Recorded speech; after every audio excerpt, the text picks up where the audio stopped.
Chapters of Life by Tuesday Lobsang Rampa. Read for you by BlueFriend in beautiful BC. Chapter 9. Is Astral Travel for You? The dark mists of night gradually turned grey and slowly retreated from the rising sun.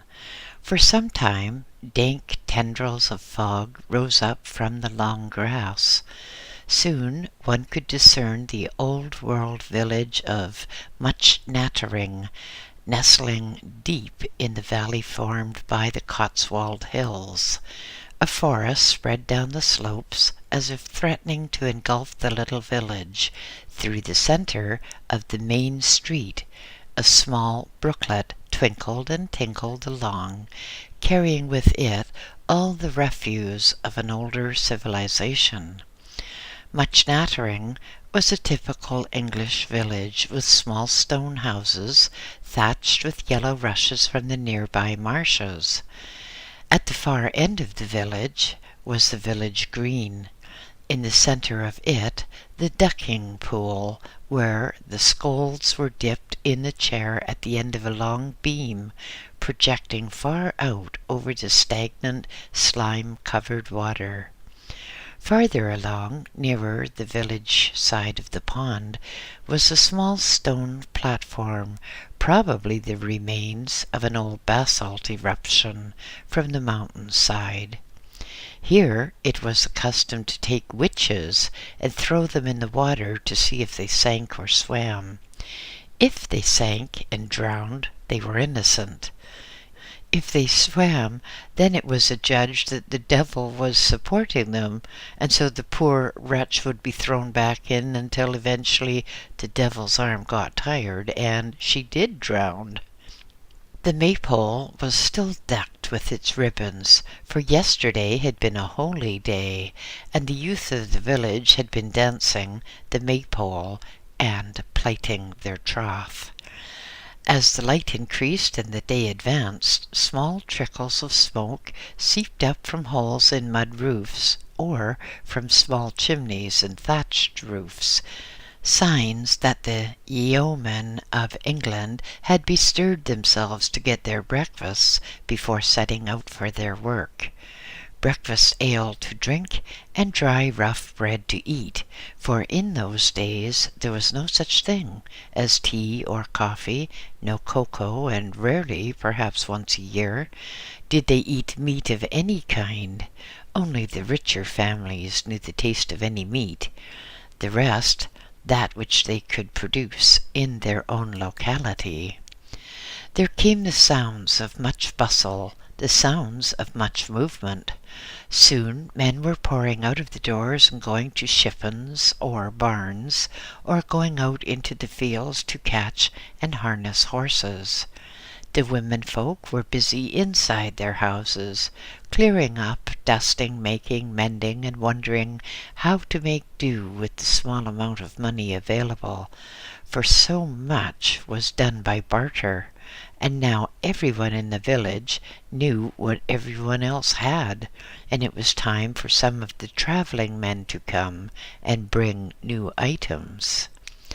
The morning wore on, shining bright shafts of sunlight along the village street, reflecting brightly from the greenish bull's-eye glass in some of the windows. Soon there came a great commotion. Mistress Helen Highwater pounced out of a house at the end of the street and pounded down the cobbled way, her old elastic-sided boots peeping shyly from beneath her large skirts as they swirled slightly with the speed of her passing.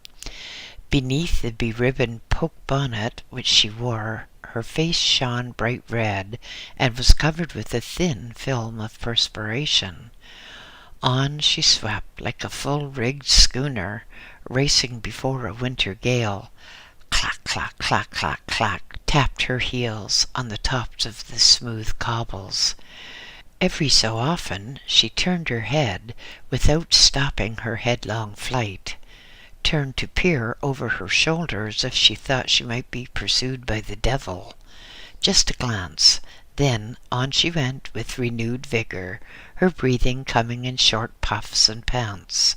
Soon, by the time she reached the end of the street, her breath was coming in a series of staccato grunts. At the end of the cobbled street, she turned right to where the apothecary's shop stood in solitary splendor, just apart from the rest of the houses.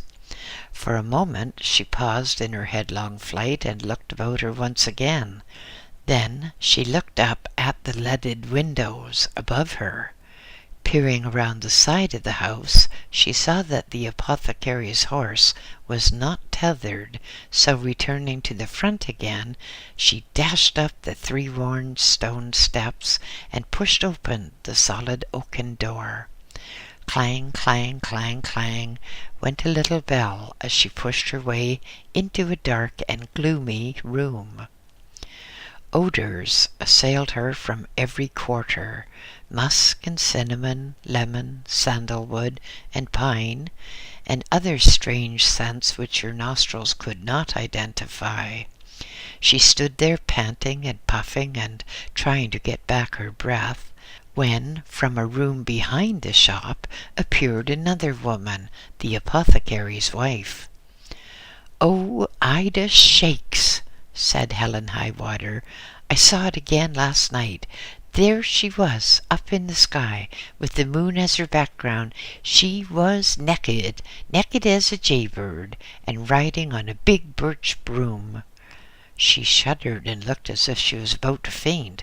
So Ida Shakes hurried forward and guided her to a chair by the side of the little counter. "There, there," she cried. "Just get yourself set down and tell me all about it. I will pour up a measure of ale, and then you will feel better." Helen Highwater sighed dramatically and allowed her eyes to roll heavenwards. "There I was," she said, "standing in my shift before the bedroom window, looking out upon God's glory of the moon and the night sky." She paused and sighed again. "Suddenly I looked towards the right, and a big old owl flew across the window, and as he flew across I saw that he was fleeing from something. I craned my neck to the right, and there she was, soaring across the sky, with not a bit of a shift upon her, and I thought, oh dear me, all those men who were out benights, and the gypsies down by the covert, whatever would they think to see a Satan's daughter sailing overhead so?" Ida Shakes poured out more ale, and they drank together in silence for a while, and then the apothecary's wife said, "Let us go together and tell this tale to our priest, the Reverend Mr. Dogood. He will know what to do with it.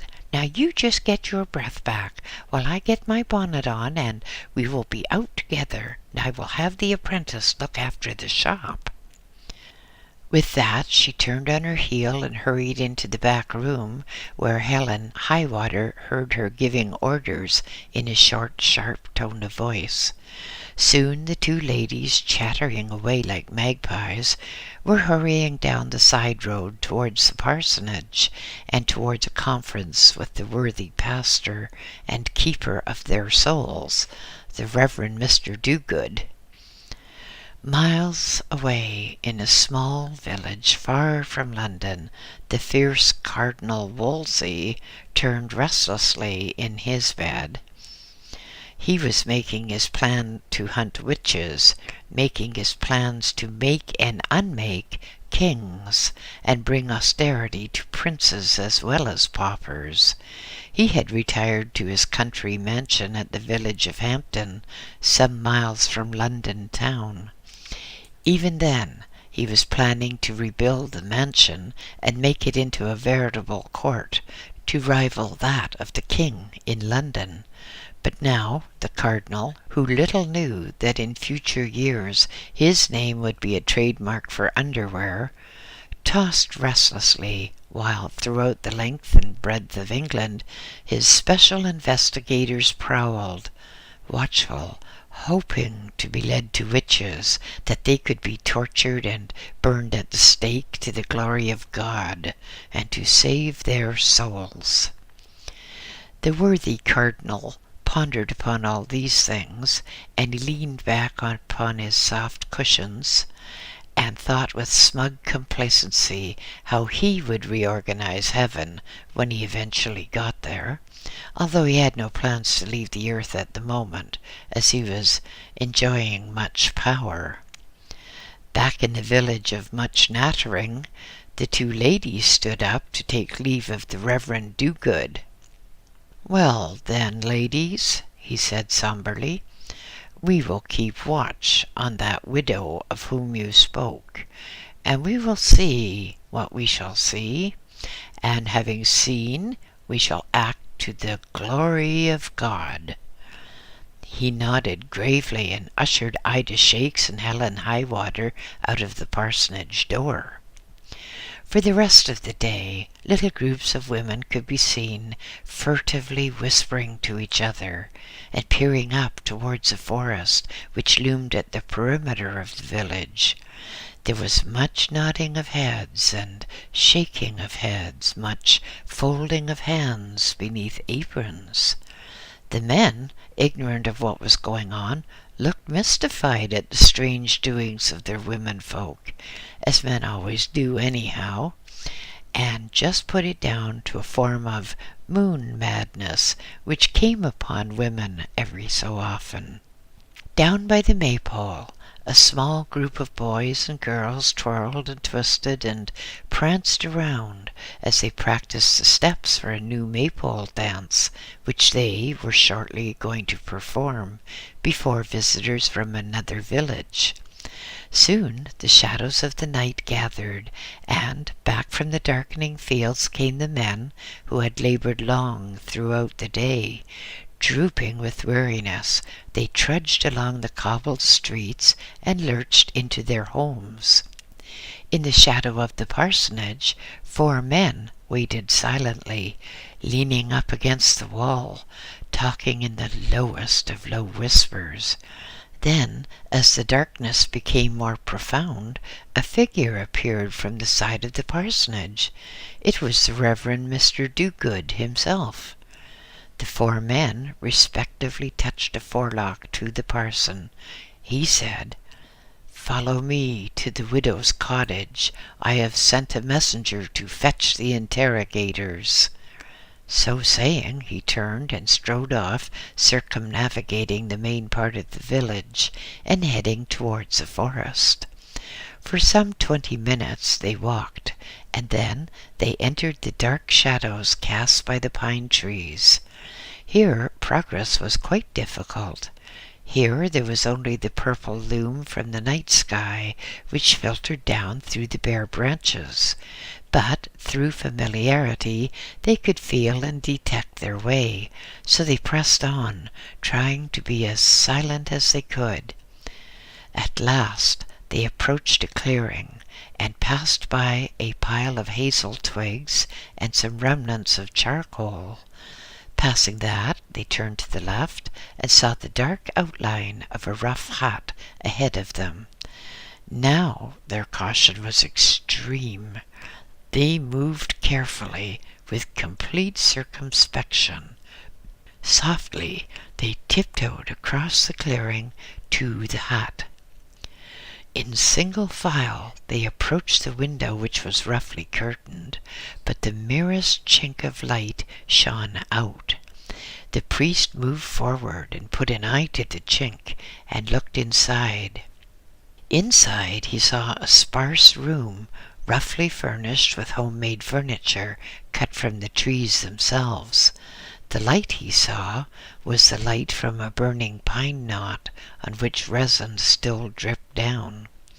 As it flared and sputtered, he could see that in the center of the room was an old woman sitting on the floor. By carefully listening, he could detect that she was mumbling something, but some moments he stood there watching and listening. Then out of the darkness swooped a bat. It dived down and clutched the hair of one of the men. With a shriek of terror, he leaped to his feet and fell flat on his face, petrified with fright.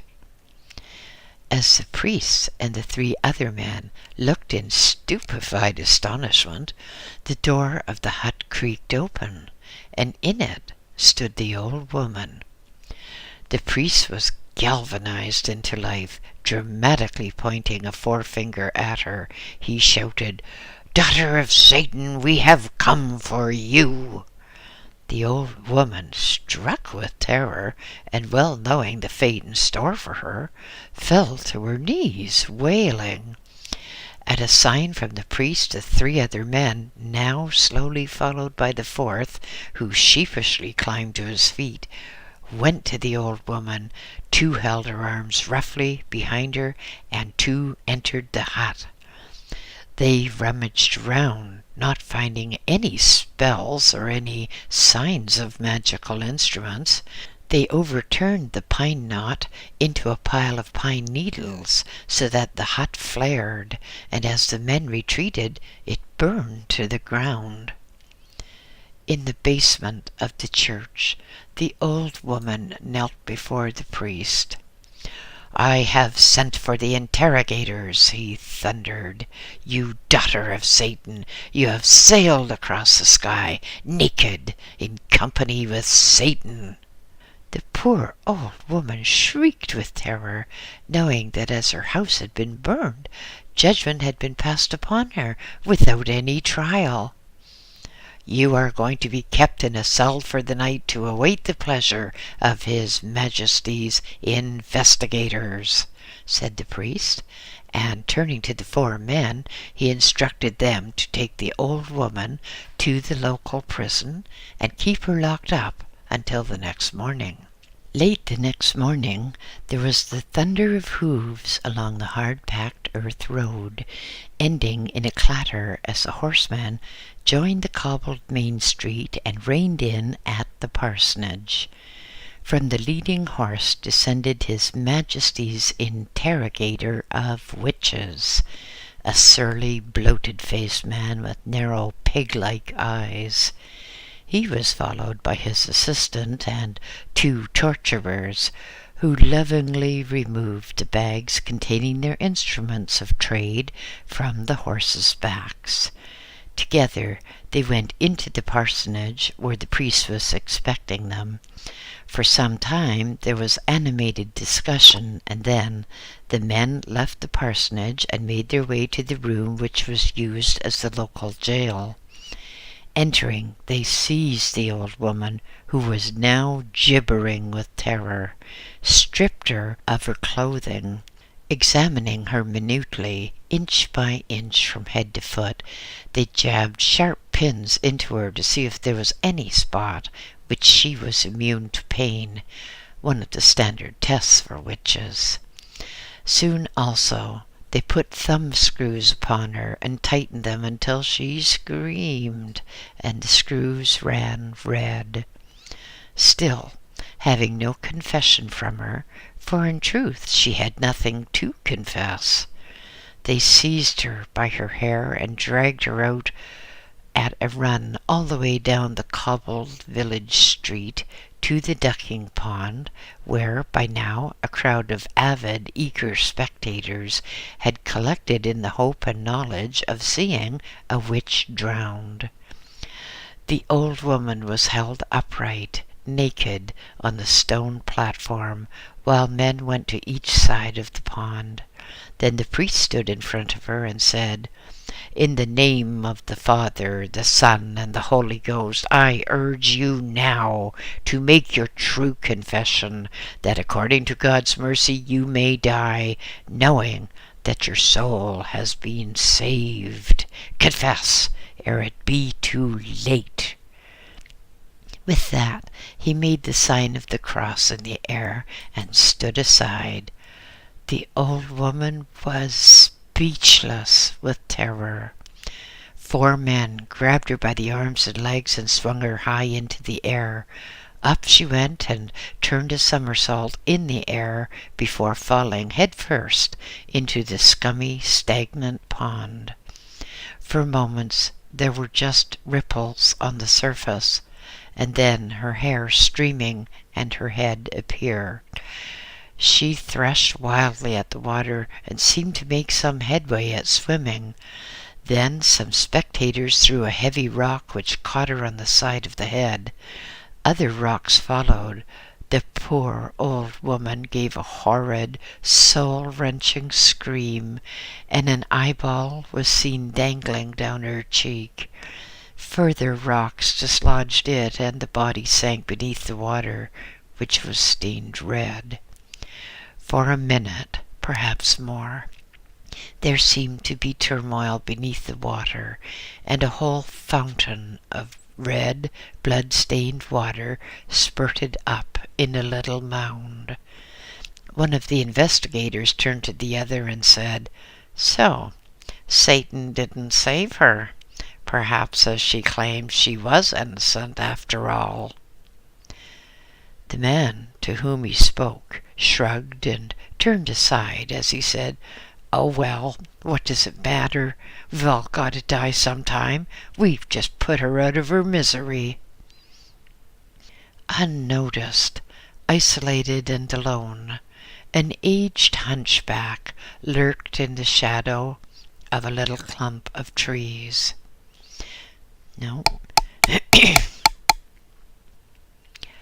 Unnoticed, isolated and alone, an aged hunchback lurked in the shade of a little clump of trees. From his eyes tears slowly oozed and coursed down his seamed and wizened cheeks. From time to time he attempted to wipe them away with the back of a gnarled hand. Intently he peered forth from beneath the white, shaggy eyebrows. Spasmodically his left hand gripped and re-gripped the twisted old stick, which he used to assist him in his painful movements of walking. As the poor old woman sank beneath the water surface for the last time, to become, in her death agony, entangled in the clinging weeds below, he muttered, "Sad, sad." A woman hurrying along the path to try to see something before it was all over spied the twisted old man and stopped beside him. "What happened to her, grandfather?" she asked in a shrill voice. "Murdered," replied the hunchback in surly tones. "Murdered on the altar of ignorance and superstition. She was no witch. I went to school with her. She was a pure soul who had no evil in her." The young woman glowered and said menacingly, "You'd better be careful of what you're saying, grandfather, or you yourself will be in that pond with her. There's been some ugly rumors about you, you know. If I wasn't a good granddaughter, I'd tell on you myself." So saying, she hurried off to peer with avid fascination at the surface of the now still pond, a surface ruffled only occasionally by a bursting bubble plopping to the surface.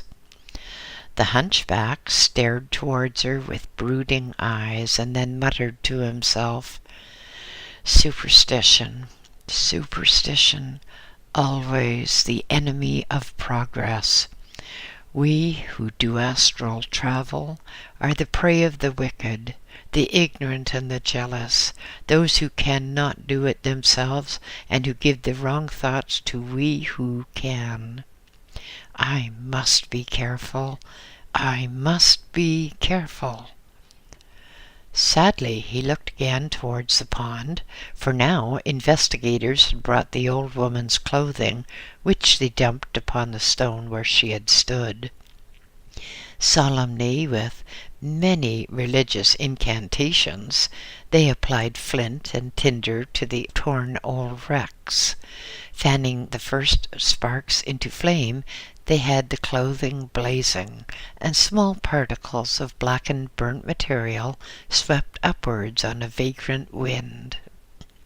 The old hunchback turned away sadly, shrugged his shoulders, and stumbled blindly into the sheltering woods. Yes, throughout the centuries, those who could do astral travel have been persecuted and penalized by the jealous ones who cannot do astral travel, and who resent the thought that others can do what they cannot. Yet almost anyone can astral travel if their motives are right, if their thoughts are pure, and if they practice. Let us see what it takes to do astral travel. In the first place, one must have absolutely pure thoughts, because when one can travel in the astral, it is a simple matter indeed to go to a person's house and see them, no matter where they are in that house, no matter what they are doing. It is possible to look over the shoulder of a person who is writing a letter and read that letter. It is possible, but it is wrong, criminally wrong. The genuine person doing astral travel would never think of so intruding upon the privacy of another. And if one did intrude by accident, then one would never talk of what he had seen. So unless you are sure, completely sure, beyond the slightest shadow of a doubt, that you do not want to intrude upon the privacy of another, then you will find that it is very difficult indeed to get into the astral consciously. Almost everyone gets into the astral subconsciously, that is, when one is asleep. But consciously, that is a different matter. I get a vast number of letters asking me to visit such and such a person by astral travel, to say what is wrong with him or her. But even if I was prepared to do this, there are still only 24 hours in the day, and it would be an utter impossibility to go to all the places because of the time consumed. In any case, it is morally wrong to rush along to someone's house and peer at them in the bedroom or elsewhere. Too often, people want an astral visit because they're too lazy to take the necessary steps to cure themselves, or just for idle curiosity. Another bar to astral travel in the awake state is imposed on people who want to astral travel so that they can talk about it and show how clever they are. If you do conscious astral travel, you never talk about it, because it is a very great privilege to be able to do it, and one only talks about it when one is trying to help others. So if you think that astral travel will take the place of a guided tour or provide more entertainment than your television, and that would be easy, think no more about astral travel, for if you think thus, it's not for you. A third bar is imposed upon those who want to astral travel so that they may control the affairs of others. There are many people who are do-gooders. They want to rush around the world in the astral, putting things right without knowing why things are presumably wrong. It is very wrong indeed to force a person to have help. After all, the person concerned knows his own affairs best. So if someone bumbles along in the astral and tries to peer and pry and then tells the victim that this or that or something else should be done, that is taking an unwarranted liberty. You may wonder what can be done by astral travel if there are so many limitations. Well, all right, this is what can be done. You can visit any of the great libraries throughout the world. You can visit any part of the world. You can learn from ancient manuscripts. You can, yes, this is quite true, visit other worlds when you advance sufficiently. But if you want to travel and you succeed in astral traveling, and then you give way to temptation and you just peer in at someone in the privacy of their own home, then you are doing wrong, and possibly you may not astral travel again. One of my interests is to watch people going off at night. I like to sit by a window, preferably from a high vantage point, and watch over a sleeping city. Shall I tell you what it is I like? Shall I tell you how I see things? Night has fallen, and above us the ageless stars twinkle silvery or blue or red. The air is clear and calm. Street lights shed some slight radiance into the sky and make it appear that there are dancing motes bubbling above the streets. From the rooftops of the city comes a bluish-white haze, as if an impalpable mist is rising. The mist rises perhaps 30 feet, perhaps 100 feet, becoming bluer and bluer. Then the surface of the mist bubbles like the bubbles on a pot of boiling tar. The bubbles burst, and gleaming streamers of pale blue-white light emerge and streak up into the night sky, the threads of light becoming thinner and thinner as they are always there. They radiate at all directions, to the north, to the south, the east, and the west. Some go straight up into the infinity above, and yet, curiously enough, some go straight down, as if searching for another form of life in the core of this earth of ours. The bodies of the people of this city are asleep, but their astral bodies are traveling, as proof whereof their silver cords are agleam in the darkness of the night. They stretch up, and ever and anon a little thrill or ripple comes racing along the silver cord, and there is a jerk and a twitch, and the cord contracts, and soon the astral body comes down, disappears into the blue mists, and afterwards goes into the body again. These are people who have been disturbed by perhaps the opening of a door or the tossing of a partner. These are the people who awaken in the morning with a headache and memories of a horrid nightmare. Just about everyone does astral travel, but unfortunately, because of the teachings of the West, most forget what they have learned and what they have done when they return to the body.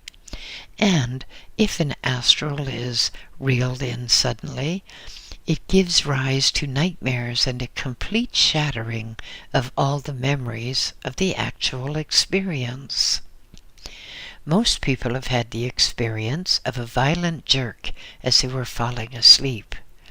Most people have had an experience of a rising and falling, and a sensation that they were falling out of a tree or off a cliff. That was verging upon remembering astral travel. But again, remember that astral travel is a thing which almost anyone can do consciously if one remembers the provisos previously mentioned in this chapter. Some distance away, within my line of sight, there was a great building, a prison.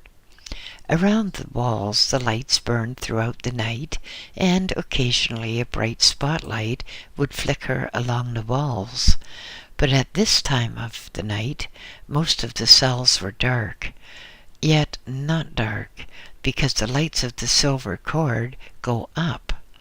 The imprisoned men escape by night into the astral, for truly it is said that iron bars do not a prison make.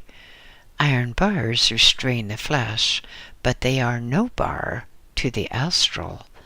Thus it is that those adjudged guilty and the innocent alike mingle and go up about their separate travels in the night.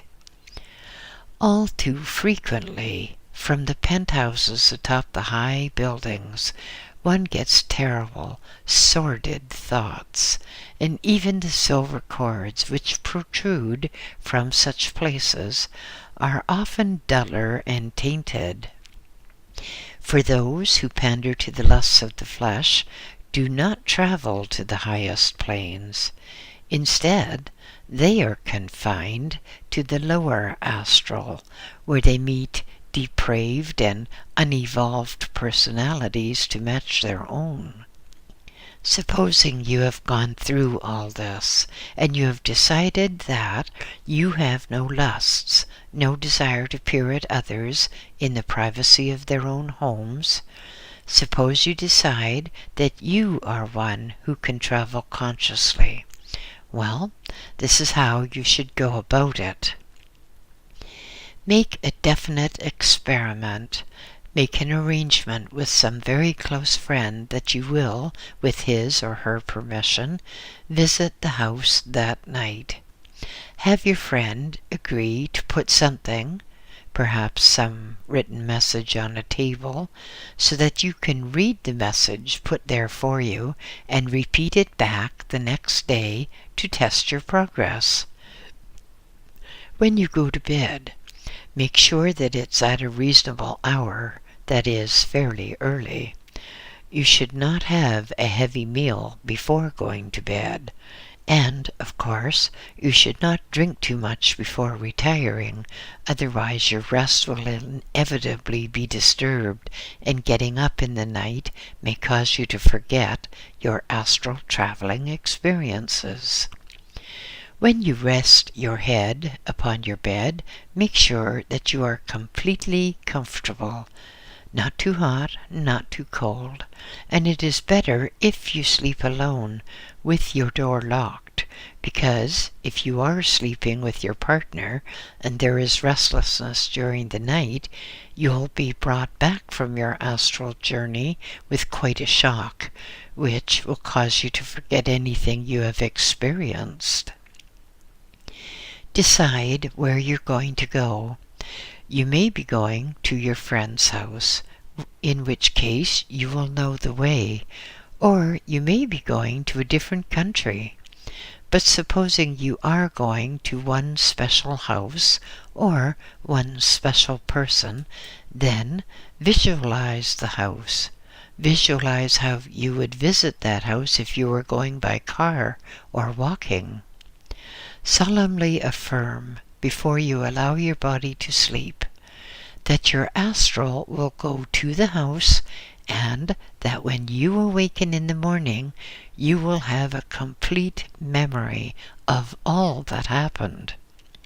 You should affirm that this will occur, and you will remember.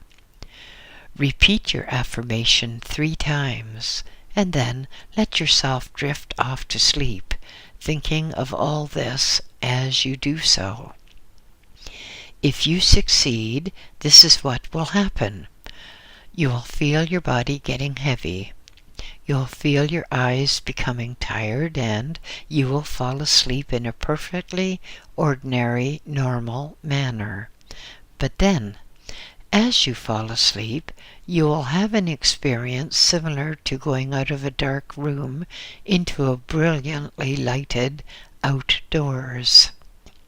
At the time of the passing, your physical body will jerk slightly, and if the jerk does not awaken you in the physical body, your consciousness will expand and become clearer. You will experience a truly wonderful, a truly joyous feeling of exhilaration and freedom from bounds. You will feel as if you are sparkling and bubbling all over with vitality. It will occur to you, after a time, to wonder what it's all about, and then you'll look about you and you will see that you are attached to your physical body by a glowing, pulsating, blue-white cord, like a child being attached to its mother by the umbilical cord. With some horror and distaste, you will look at the lump of clay which is your physical body resting there, perhaps in a contorted bunch of twisted limbs. You will feel horror that eventually you have to get back into that confining body. But the time is not yet. You gaze about you, looking at things from an unfamiliar viewpoint. You can rise up and look closely at the ceiling or the walls, but then as you wander around the room, you find that it is boring to be confined to such a small space, and you think of how to get out of that room. Well, it's no sooner thought of than done. You find that you are out projecting beyond the roof, with no memory of how you got through, perhaps other bedrooms in your way. Now you are out floating above the rooftop at the end of your blue-white cord. For moments you float there, gently lifting as if on unseen currents. Perhaps you look down and identify your house and your friends' houses. Perhaps you watch some late car speeding along the highway. You are seeing your town or your district as if from a balloon, but the impression grows upon you that this is just a waste of time. You are doing this for another purpose. There's nothing to be gained by just lying around looking down at a sleeping city. You think of the plans you have made. You think of the places you'd like to visit. Where shall it be? Bulgaria, Buenos Aires, London, Berlin? Anywhere. Perhaps you will be content to go just to a friend's house to read a carefully prepared message so that you can repeat it back to him for his confirmation on the morrow. Immediately you think where you are going, and you think how to get there. Perhaps from Dublin in Ireland you decide you'd like to visit New York. As you think of this, your astral cord extends and extends, and you rise up and up, far higher than the astronauts or cosmonauts either have reached. As you rise up, you see the earth turning slowly beneath you. You see the ocean, from which, at this height, looks like a placid village pond. And then, as you peer down, you see your destination, New York.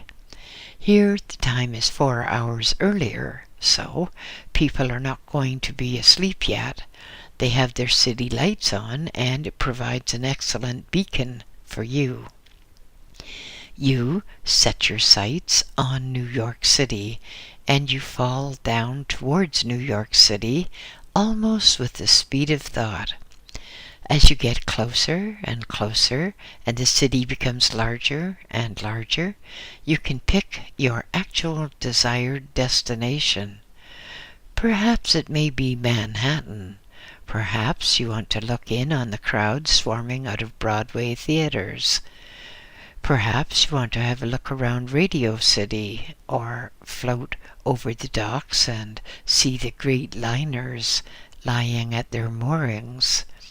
As you think about it, so you achieve it. In many great blocks of buildings, you will see lights shining out. Many of them are office buildings.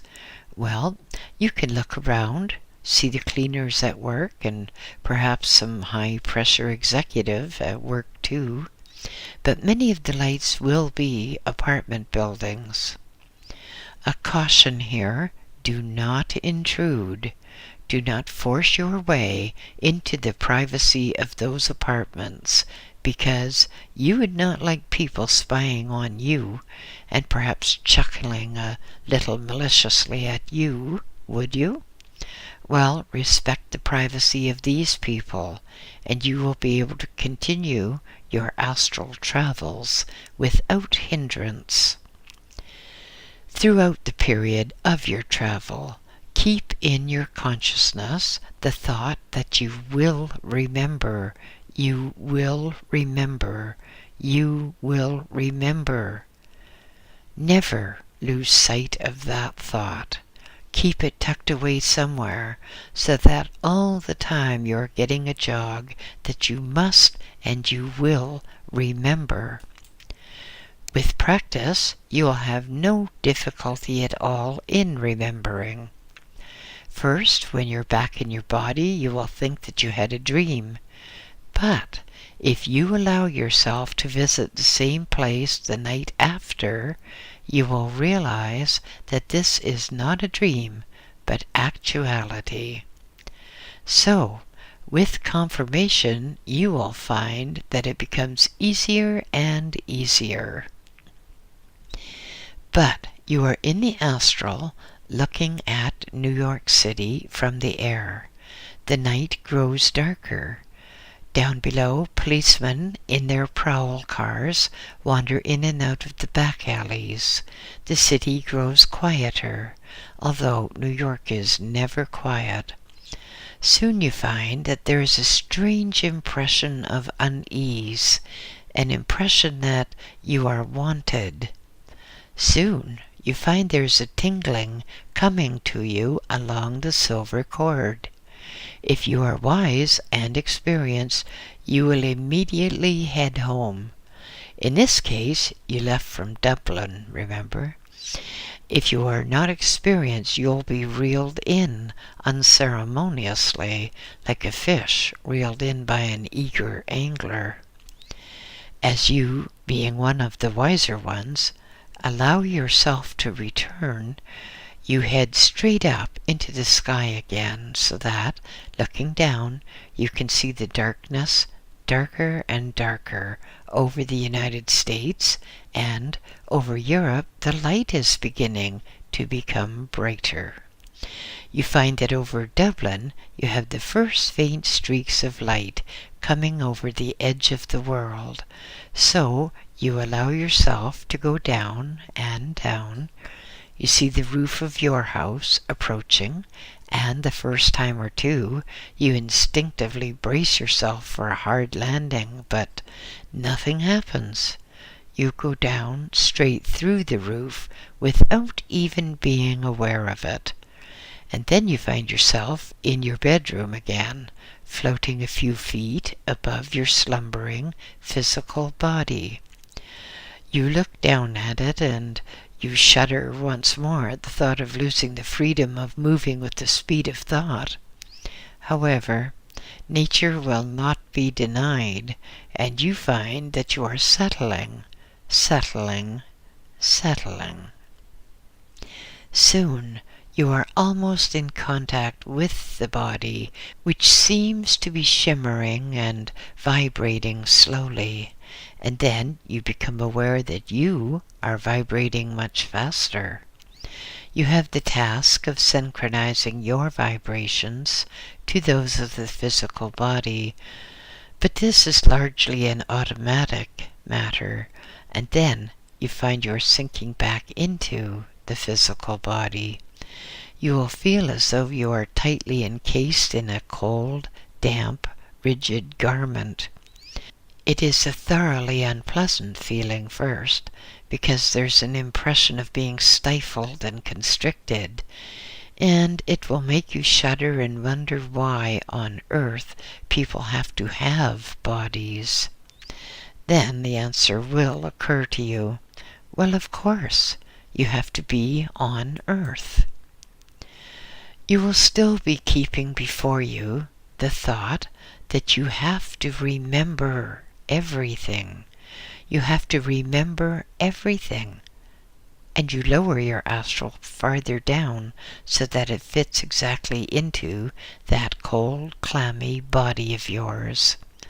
As it fits exactly, there will be a sudden snap and jerk, and an impression that you are sinking down through dark, woolly dust. You may sleep for a few moments, in which case the next thing you will know is that daylight is upon you, and you are opening and rubbing your eyes, and perhaps yawning as well. Very clear in your mind is the knowledge of all that you did in the night. Now is the time to write down everything you did. Write it down immediately. Using paper and pencil put at your bedside for that purpose. Don't be clever and feel that you can remember all, because you will not. Not for the first few times, anyway. Instead, you'll forget everything unless you take the elementary precaution of writing it all down before the returning day causes you to forget. So, write it down and read it, and do that for your first half-dozen astral trips around the world. All this, so far, has dealt with astral travel on the mundane plane. That is, bumbling around the world, seeing the great libraries, the great art galleries, and the great cities of the world. Well, perhaps you want to visit the astral world beyond this, and what the old scribes call purgatory and paradise. In that case, remember that it is quite easy. Remember that in the ancient Hindu scriptures are very, very vivid descriptions of men traveling to the moon, to the sun and the stars. For when you are in the astral, difference in temperature and lack of a breathable atmosphere makes no difference to you. It does not inconvenience you at all. Unfortunately, people nowadays are just playing with rockets and a few silly things like that, forgetting that 10,000 years ago the Hindus were able to travel in space by astral projection. This is not fiction, this is fact, and if you can get anyone to translate Hindu scriptures for you, you'll soon see that for yourself.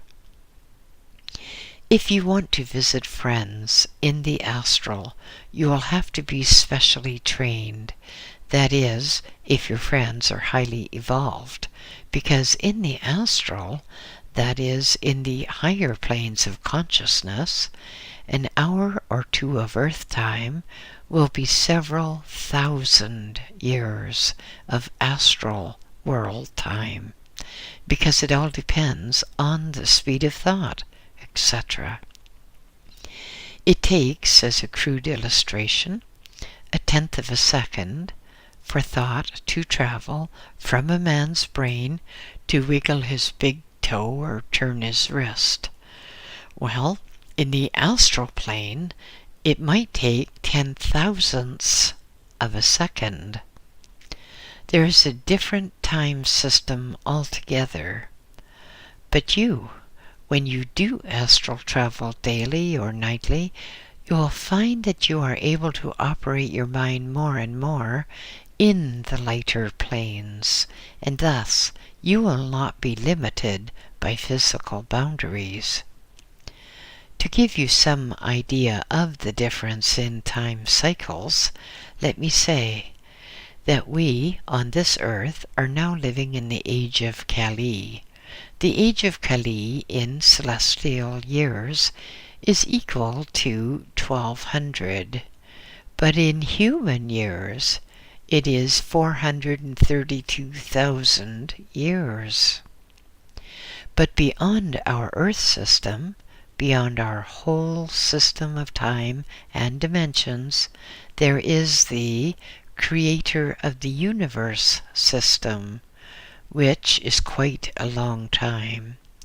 One, in fact, in which 4,320,000 times 1,000 human years constitutes just 1 day of super time.